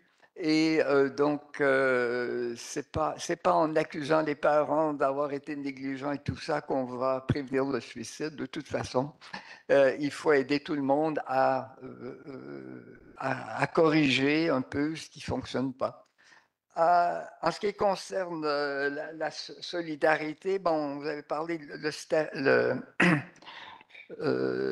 c'est ça, il y a la solidarité de la communauté, mais j'aimerais juste, en répondre à votre question, revenir sur une question qui est extrêmement importante, parce que Durkheim a fait appel à la notion d'anomie, d'anomie sociale. Je suis pas très favorable à cette explication-là. D'abord, il y a bien sûr des éléments d'anomie dans les lieux qu'on a vus, mais il y a encore aussi beaucoup de solidarité. J'ai vu des gens qui sont suicidés de façon presque héroïque parce qu'il y avait les gens étaient tellement prêts à les aider et ils étouffaient sous cette aide-là et a fallu qu'ils fassent des miracles pour échapper à leur attention et trouver un moment pour se suicider. J'aime bien l'approche d'un auteur français qui est venu avant Durkheim et qui s'appelle Jean-Marie Guyot. Il dit, et lui, c'était le premier à utiliser le terme d'anomie, dans le même sens que Durkheim, mais il dit l'anomie, ça s'inscrit dans une dynamique. Oui, il dit, c'est nécessaire l'anomie quand les valeurs de la société ne correspondent plus à l'environnement dans lequel on vit. Et l'anomie, c'est un point de transformation pour acquérir de nouvelles valeurs qui sont mieux adaptées à notre nouvelle vie. Et c'est un peu ce qui se passe dans les villages, c'est-à-dire qu'on laisse un peu derrière les valeurs de la société traditionnelle pour en acquérir de nouvelles qui correspondent davantage à la dynamique de la société plus contemporaine. Donc, c'est une autre façon de voir le rôle de l'anomie parce que Durkheim en donne une version très statique, presque essentielle, mais l'anomie ne fait pas partie de l'essence d'une société. Elle est un point de transition entre deux stades de son évolution. Merci Hichem, merci à la salle pour les réactions, les questions. Je vais répondre de manière assez rapide. Alors, première remarque peut-être par rapport à ce qui a été dit par Isabelle sur la posture de l'anthropologue. C'est important, je crois. C'est un point crucial. Enfin, moi, je ne me positionne pas comme porte-parole. Ce n'est pas mon rôle, d'ailleurs. Mon rôle, c'est de comprendre un peu, sauf que je crois, dans la pratique anthropologique de manière générale, l'anthropologue occupe toujours une position inconfortable. Pourquoi? Parce qu'il n'est pas censé adhérer à ce que disent les gens avec qui il discute, mais en même temps, il est censé rendre audible leur voix. Et c'est ça l'enjeu. Je veux dire, l'écriture d'un texte anthropologique est une position politique déjà. Et ça, c'est important de le rappeler. Ce qui fait, moi, mon rôle, c'est de faire entendre les voix qui ne sont pas audibles. Ça ne veut pas dire que je suis d'accord avec ce que disent les gens, hein, mais ça veut dire que moi, je verse dans le débat public des voix qui n'arrivent pas à atteindre cet espace. Et c'est un peu ce que fait aussi, je crois, le documentaliste, le cinéaste, etc. Ça, c'est la première remarque. La deuxième concerne, on va dire, la place de l'État. Alors, à la place de l'État, la position classique d'un anthropologue, c'est d'être non normatif, ne pas juger, ne pas se prononcer. D'accord? Et moi, je m'en tiens. C'est une règle que j'essaie de respecter autant que je puisse le faire. Et je crois que, indépendamment de ce qu'on pense, est-ce que c'est bon, est-ce que c'est mauvais, en Tunisie, il y a une sorte de mémoire sociale, de l'État-providence, qu'on n'arrive pas à évacuer. C'est-à-dire, après 30 ans maintenant de politique néolibérale, le libéralisme a commencé dans les années 70 en Tunisie, hein, mais avec un minimum d'État social qui est resté. Jusqu'à aujourd'hui, on n'arrive pas à faire le deuil de ça. D'accord? Il y a eu énormément de désengagement de l'État en matière de santé, de scolarité, je sais pas, d'aide, aujourd'hui de subventions aux produits de base, etc. Les Tunisiens n'arrivent pas à accepter cela, n'arrivent pas à l'intérioriser. Ils sont toujours dans une demande de plus d'État, si j'ose dire. D'accord? Malgré tout ça. Alors, troisième remarque, sur l'intergénérationnel. Ça a été, je crois, dit dans la salle. Moi, je crois que c'est l'une des entrées les plus intéressantes, étudier le rapport entre les générations. Alors, pourquoi? Parce que d'abord, les rapports entre générations sont des rapports de pouvoir. On a tendance à oublier ça. Il n'y a pas que l'affection dans la famille, il y a aussi le meurtre du père, pour revenir au basique de la psychanalyse, d'accord? Et puis, je dirais, il y a des conflits entre les générations qui tournent autour des mobilités ascendantes, descendantes, etc. Ce qui, pour le père, je dirais, un acquis considérable, pour l'enfant, c'est rien. Hein, le fait d'avoir une lampe qui s'allume dans sa chambre. D'accord? Le père a travaillé en travaillant sur la bougie. Vous voyez? Et ça, on le trouve toujours dans les discours des jeunes, c'est décalage dans la perception et dans la vision des choses entre les générations. Quatrième remarque, et très rapidement, sur la question de monsieur, sur est-ce qu'on a des, je dirais, des éléments sur la pratique réelle des jeunes. Alors, On ne l'a pas. C'est-à-dire, soit on fait du qualitatif, soit on fait du quantitatif, soit on fait les deux.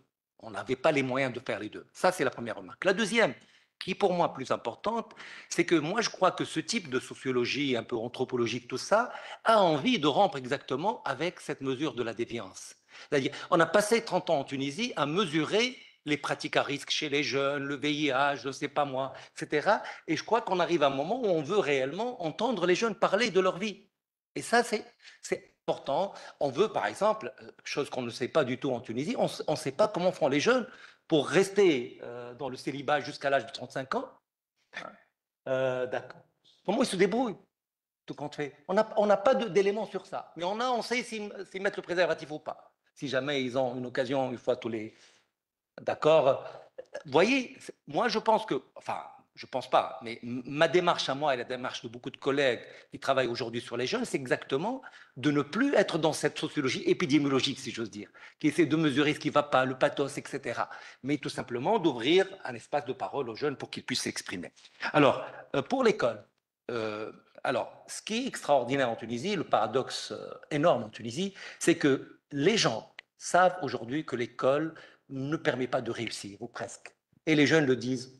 Les premiers sont les premiers à le dire. Sauf que tout le monde continue à croire en l'école. Et la course autour de l'école continue. C'est extraordinaire. Quand on voit les gens payer un argent fou, se priver de beaucoup de choses pour permettre à leurs enfants d'avoir une scolarité, avec l'idée toujours que le diplôme aujourd'hui n'est plus, je dirais, monnayable sur le marché de l'emploi. C'est une sorte de paradoxe extraordinaire. Et puis par rapport à la question de la justice et de l'injustice, les enquêtes montrent, et là je cite Hayat Moussa qui connaît Hichem et qui a été avec nous, montrent que les premières formes d'injustice sont vécues à l'école, sont liées à l'expérience scolaire, et c'est là où se joue ce qu'on pourrait appeler une forme d'injustice irréversible. C'est là où les destins sont scellés, et les gens le disent de manière très fréquente. Alors, la question sur la société tunisienne, si elle va mal ou bien, je ne sais pas, je ne peux pas me prononcer sincèrement. Je pense qu'elle va mal, mais pas plus que d'autres sociétés. Je veux dire, les frustrations sont partout, les incivilités sont partout, on n'a pas le monopole de ça, les sentiments d'injustice sont partout, et voilà, on n'a ni à se plaindre ni à se féliciter par rapport à ça. Alors, deux dernières remarques peut-être pour terminer, sur le groupe, l'appartenance au groupe. Enfin, les jeunes, bien sûr, se revendiquent toujours d'une collectivité, d'une communauté, etc. Et d'ailleurs, quand ils expriment leur doléance et leur sentiment d'injustice, par exemple, l'un des arguments qui viennent très souvent, c'est l'idée que l'étranger vient travailler chez nous. C'est-à-dire qu'il y a quelqu'un, une extériorité qui est là, qui est supposée, d'accord, et que l'enfant de la région, par exemple, n'a pas accès aux ressources locales, que nos richesses profitent aux autres. Etc. Il y a toujours un cadre de cet ordre qui est là et qui fait qu'on peut exprimer exactement les formes d'injustice. Alors, par rapport au travail et aux Tunisiens, est-ce qu'ils aiment le travail ou pas, il y a toute une littérature sur ça, on ne peut pas se prononcer comme ça, je veux dire, sur cette question. Il y a des travaux sur le rapport au travail qui sont très importants en termes d'accessibilité, en termes d'instrumentalité du travail. Il y a toute une littérature. Ce que je peux dire, moi, à partir de mes enquêtes, c'est que la plupart des gens, vous dites, ils n'aiment pas travailler. Eux, ils disent, je travaille et je n'ai pas mon dû. Et leur point de vue, moi, m'intéresse. Hein. Je ne crois pas à ce qu'ils disent peut-être entièrement. Je ne donne pas, je dirais, caution à ce qu'ils disent, mais je pense qu'il y a quelque chose quand même d'intéressant dans ce qu'ils disent. Hein. Ils ont le sentiment d'être lésés, de ne pas avoir tout ce qu'ils méritent en travaillant. Dernière remarque, et je termine avec ça pour Khaled. Ce que je n'ai pas dit, c'est que l'enquête est une enquête quand même qualitative d'abord, qui ne couvre pas, je dirais, la Tunisie, ni les jeunes Tunisiens de manière générale. On ne peut pas faire 70 entretiens et couvrir un pays, c'est impossible, d'accord. Et ce qu'on gagne en profondeur, on le perd je dirais, en panoramique, en généralité, etc. Ce que je peux dire, c'est que cette enquête a été faite auprès des milieux précaires, des milieux des jeunes, défavorisés, etc. Et c'est un choix qu'on a fait au départ. Pourquoi? Parce qu'on avait supposé, une hypothèse assez crédible, que c'est là où se trouvent les sentiments d'injustice les plus virulents. Et je crois qu'on n'a pas été déçus par rapport à ça. Voilà, je vous remercie. Je vous remercie. Merci au panel. Merci Stéphania. Merci Isabelle, pardon. Merci Monsieur Toussignan et merci beaucoup à la salle. Donc rendez-vous à 15h.